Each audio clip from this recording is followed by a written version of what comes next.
Hello बच्चों, let's read the question. Two particles of equal mass m and charge q are placed at a distance of 16 centimeter. They do not experience any force. मतलब net force zero है. The value of q by m is चार option दिए हैं. First 1, second option root of pi epsilon naught by g, third option root of g by 4 pi epsilon naught, and fourth option root of 4 pi epsilon naught g. तो इसमें हमें concept लगाना होगा gravitation force and electrostatic force. की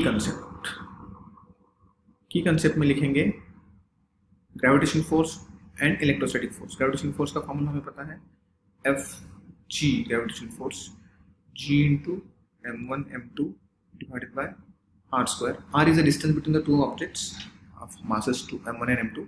and electrostatic force हमें पता है k into Q1 Q2 divided by r square. इधर भी r distance between two charges, k है कांस्टेंट 1/4 पाई एप्सिलॉन नॉट और g हमें पता है इट्स अगेन कांस्टेंट. तो ये दो फॉर्मूलाज हम यूज करेंगे. तो डायग्राम में बनाता हूँ इसका. सबसे पहले ये मान लेते हैं आपके दो पार्टिकल्स हैं ऐसे, इसका मास है m और चार्ज है q, इसका भी मास है m, इसका भी चार्ज है q. ये जो डिस्टेंस होगा वो कहाँ से लेंगे, सेंटर से 16 सेंटीमीटर. ये डिस्टेंस हमें दिया है 16 centimetre. Of course you have to convert into metre. R जो दिया है वो 16 centimetre, that is 0.216 metre. Charge Q है, मास m है. So q1 equals to q2 equals to q and m1 equals to m2 equals to m. Charges दोनों का same है इसलिए q मानेंगे उसको, और मासेस भी दोनों का क्या है, सेम है, उसको हम मानेंगे. अभी क्वेश्चन में बोला है, देखो, they do not experience any force. मतलब नेट फोर्स क्या होगा इधर, zero, right. F net equals to zero.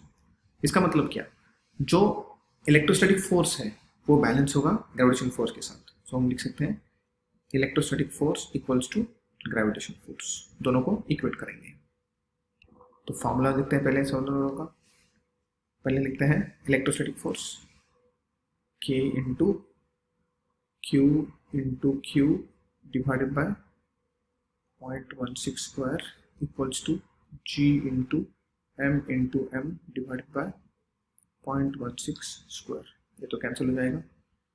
अभी आगे बढ़, K का वैल्यू होता है हमारे पास पता है 1/4 pi epsilon naught. 1/4 pi epsilon naught into Q square equals to G into M square.